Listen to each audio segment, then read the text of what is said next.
दोस्तों जरा अपनी आंखें बंद कीजिए और कल्पना कीजिए कि आप एक शांत समुद्र के किनारे खड़े हैं। हल्की हल्की हवा चल रही है, लहरें किनारे से टकरा रही हैं, सब कुछ बिल्कुल सामान्य लगता है। लेकिन क्या होगा अगर मैं आपसे कहूं कि इसी शांत पानी के नीचे लगभग 250 फीट की गहराई में इंसानों ने ऐसा कारनामा कर दिखाया जिसे कभी नामुमकिन कहा गया था। यह कहानी सिर्फ एक सुरंग की नहीं है, यह कहानी है एक सपने की, एक जिद की और उस हिम्मत की जिसने समुद्र को भी रास्ता देने पर मजबूर कर दिया। करीब 13,000 साल पहले जब धरती पर आखिरी हिमयुग खत्म हो रहा था, तब एक ऐसा बदलाव हुआ जिसने इतिहास की दिशा ही बदल दी। बर्फ पिघली, समुद्र का स्तर बढ़ा और जो जमीन कभी एक दूसरे से जुड़ी हुई थी वह हमेशा के लिए अलग हो गई। इंग्लैंड यूरोप की मुख्य भूमि से कट गया, बीच में आ गया एक विशाल समुद्री रास्ता जिसे आज हम इंग्लिश चैनल के नाम से जानते हैं। दोस्तों उस समय शायद किसी ने नहीं सोचा होगा कि हजारों साल बाद इंसान इसी समुद्र के नीचे से रास्ता बनाएगा। समय बीतता गया, राजा बदले, सरकारें बदली, युद्ध हुए। इंग्लैंड और फ्रांस कभी कट्टर दुश्मन रहे। तलवारों की टकराहट से लेकर गोलियों की गूंज तक दोनों देशों के बीच लंबा संघर्ष रहा। लेकिन जैसे जैसे दुनिया आगे बढ़ी, दुश्मनी की जगह व्यापार ने ले ली। अब दोनों देश एक दूसरे के साथ आगे बढ़ना चाहते थे। सामान, संसाधन और लोग सबका आदान प्रदान बढ़ रहा था, लेकिन बीच में खड़ा था वही समुद्र। आप सोच सकते हैं, दूरी सिर्फ 33 किलोमीटर। सुनने में बहुत कम लगती है, लेकिन दोस्तों कभी कभी छोटी दूरी भी इतिहास की सबसे बड़ी दीवार बन जाती है। दूसरे विश्व युद्ध के दौरान भी समुद्र के नीचे सुरंग बनाने का विचार सामने आया था, लेकिन उस समय तकनीक साथ नहीं दे पाई। हालात इतने खराब थे कि यह सपना कागजों से बाहर ही नहीं निकल पाया। फिर आया साल 1986। कई महीनों की बातचीत, राजनीतिक तनाव और गहरी बहसों के बाद आखिरकार इंग्लैंड और फ्रांस ने एक ऐतिहासिक फैसला लिया। समुद्र के नीचे सुरंग बनाई जाएगी, एक ऐसी सुरंग जो हजारों साल की दूरी को खत्म कर देगी। दोस्तों यह फैसला सुनने में जितना रोमांचक था उतना ही खतरनाक भी था। समुद्र के नीचे लगभग 38 किलोमीटर लंबी सुरंग बनानी थी। ऊपर लाखों टन पानी का दबाव, अंधेरा, ठंड और हर पल रिसाव का खतरा। एक छोटी सी गलती और सब कुछ खत्म।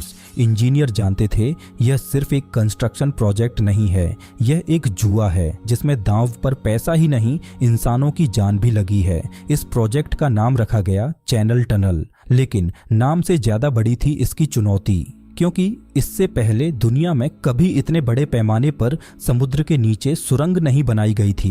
कोई तैयार उदाहरण नहीं था, कोई गारंटी नहीं थी कि यह सफल होगा। एक अकेली कंपनी इतनी बड़ी जिम्मेदारी उठाने को तैयार नहीं थी। आखिरकार फैसला हुआ कि कई बड़ी इंजीनियरिंग कंपनियां मिलकर इस प्रोजेक्ट को पूरा करेंगी। कुल 10 कंपनियां एक साथ आईं। अब बारी थी डिजाइन की। तय हुआ कि सुरंग सिर्फ एक नहीं होगी, कुल 3 सुरंगें बनाई जाएंगी। 2 मुख्य सुरंगें जिनमें ट्रेनें चलेंगी और बीच में एक छोटी सर्विस टनल जो इमरजेंसी में लोगों की जान बचाने का काम करेगी। पूरी लंबाई लगभग 56 किलोमीटर, जिसमें से 38 किलोमीटर हिस्सा समुद्र के नीचे। दोस्तों जरा सोचिए, समुद्र के नीचे 38 किलोमीटर, जहां सूरज की रोशनी नहीं पहुंचती, जहां हर सेकंड पानी का भारी दबाव महसूस होता है। अब सबसे बड़ा सवाल था, खुदाई कैसे होगी? साधारण मशीनें यहाँ काम नहीं कर सकती थीं। समुद्र के नीचे की चट्टानें अलग थीं, मिट्टी अलग थी और सबसे बड़ा दुश्मन था पानी। अगर खुदाई के दौरान कहीं से भी पानी का रिसाव शुरू हो जाता तो समुद्र का दबाव कुछ ही सेकंड में पूरी सुरंग को भर सकता था। अंदर मौजूद हर इंसान, हर मशीन हमेशा के लिए उसी अंधेरे में दफन हो जाती। यहीं से शुरू हुई असली तैयारी। इंजीनियरों ने फैसला किया कि एक ऐसी मशीन बनाई जाएगी जो पहले कभी नहीं बनी, टनल बोरिंग मशीन। लेकिन दोस्तों यह कोई आम मशीन नहीं थी, ये अपने आप में एक चलता फिरता कारखाना थी। लगभग 800 फीट लंबी, करीब 1500 टन वजन। आगे लगे थे बेहद मजबूत ब्लेड जो पत्थर को मक्खन की तरह काट सकते थे। और खास बात, ये मशीन खुदाई करते हुए पीछे पीछे सुरंग की दीवारों को कंक्रीट स्लैब से मजबूत भी करती जाती थी। थी, लेकिन यहाँ भी एक बड़ी चुनौती छिपी थी। इंग्लैंड की तरफ जमीन के नीचे चौक की मजबूत परत थी जो पानी को काफी हद तक रोक सकती थी, लेकिन फ्रांस की तरफ जमीन में दरारें ज्यादा थीं। वहां पानी के रिसाव का खतरा कहीं ज्यादा था। इसका मतलब साफ था, दोनों तरफ की मशीनें अलग डिजाइन करनी होंगी, दोनों को अलग अलग खतरे झेलने होंगे। दोस्तों, एक तरफ सपना था, दूसरी तरफ समुद्र का डर। साल 1988 में आखिरकार असली खुदाई शुरू हुई। विशाल मशीनें धीरे धीरे चट्टानों को काटने लगीं। हर दिन सैकड़ों वर्ग फीट पत्थर टूटते, हर घंटे हजारों टन मलबा बाहर निकाला जाता। दोस्तों, अब असली खेल शुरू होने वाला था। दो देशों से, दो अलग दिशाओं से समुद्र के नीचे दो विशाल टनल बोरिंग मशीनें आगे बढ़ रही थीं। लक्ष्य साफ था, बीच में जाकर एक दूसरे से मिलना।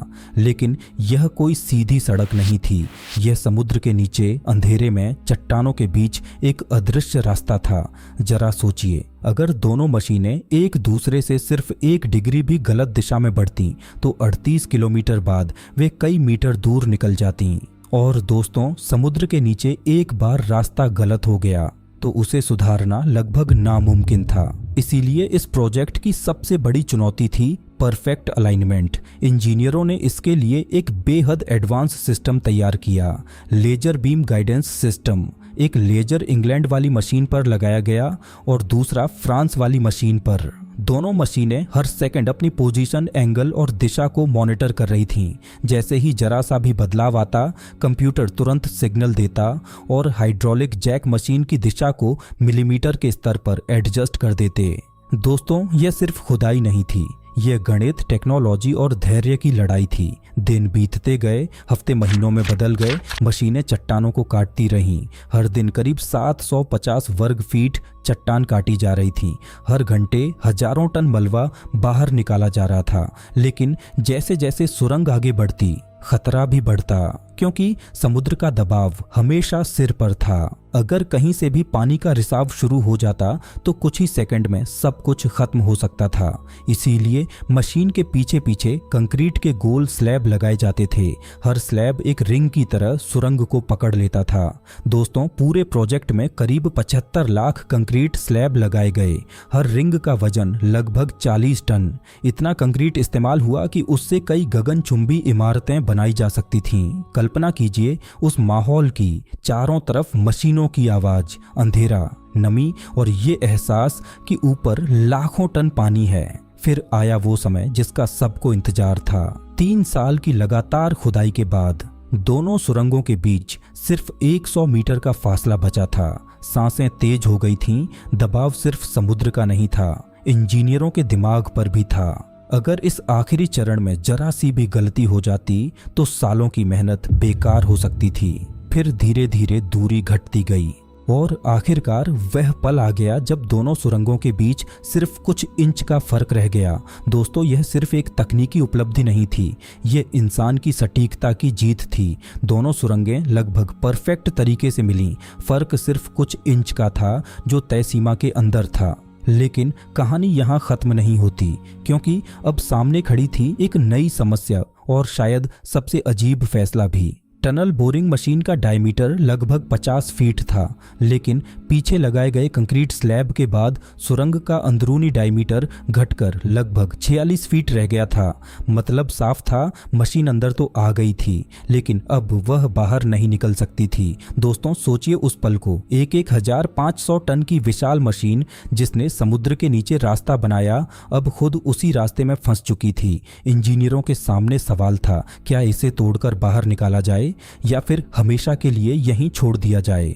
मशीन को खोलना आसान नहीं था। समुद्र के नीचे सीमित जगह में इतने बड़े स्ट्रक्चर को तोड़ना बेहद महंगा और जोखिम भरा काम था।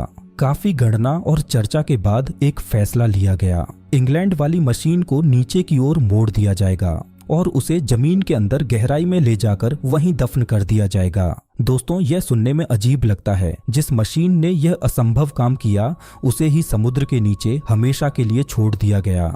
आज भी वह मशीन वहीं दफन है, समुद्र के नीचे अंधेरे में, शांत। और फ्रांस वाली मशीन को सावधानी से खोलकर बाहर निकाल लिया गया। 6 साल की मेहनत, अनगिनत चुनौतियां और आखिरकार 1994 में यह सुरंग आम जनता के लिए खोल दी गई। पूरे प्रोजेक्ट में 3 सुरंगें बनाई गईं, 2 मुख्य सुरंगें जिनमें हाई स्पीड ट्रेनें चलती हैं और बीच में एक छोटी सर्विस टनल जो इमरजेंसी के समय सुरक्षा का काम करती है। ट्रेनें लगभग 160 किलोमीटर प्रति घंटे की रफ्तार से इस सुरंग को पार करती हैं। सिर्फ 35 मिनट में लोग इंग्लैंड से फ्रांस पहुंच जाते हैं। जहां पहले समुद्र पार करने में घंटों लगते थे, आज वही सफर आधे घंटे में पूरा हो जाता है।